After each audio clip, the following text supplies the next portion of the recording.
اگر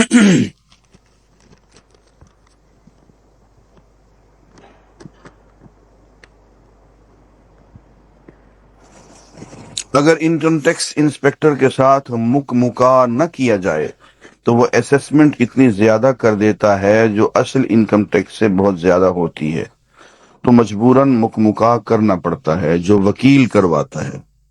تینوں کے متعلق وضاحت فرمائیں کتنے کتنے مجرم ہیں؟ محکمہ، انکم ٹیکس دینے والا، وکیل، تینوں ہی مجرم ہیں۔ سب سے بڑا مجرم انکم ٹیکس دینے والا، اس لیے کہ وہ اس قدر بزدل ہے کہ اس کی وجہ سے پورے معاشرے میں رشوت کا نظام چل رہا ہے۔ کبھی کبھی ظلم ہوتا ہے تو ظلم سہ لیں، انکم ٹیکس زیادہ دینا پڑتا ہے تو دے دیں، لیکن سوال یہ ہے کہ انکم ٹیکس انسپیکٹر ہو یا آفیسر ہو، وہ اس قدر بے خوف کیوں ہے؟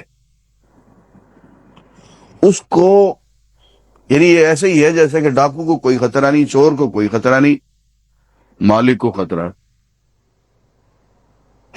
بالکل یہی صورتحال ہو گئی۔ وہ بے خوف کیوں ہے؟ اس کو کیوں اس بات کا ڈر نہیں ہے کہ آپ جو رشوت دے رہے ہیں اس کو کبھی رشوت دیتے تو اس کو پکڑوا بھی دیں گے؟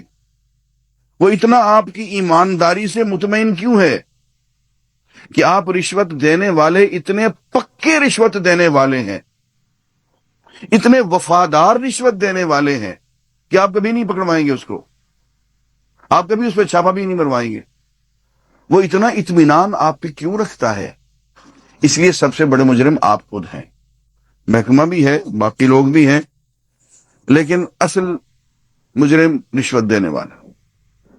اور یہی بات میں نے پہلے بھی کہی کہ یہ شریف آدمی جو خاموشی سے شرافت سے رشوت دے دیتا ہے، یہ بھیڑ، یہ ذبح ہونے کے لائق ہے۔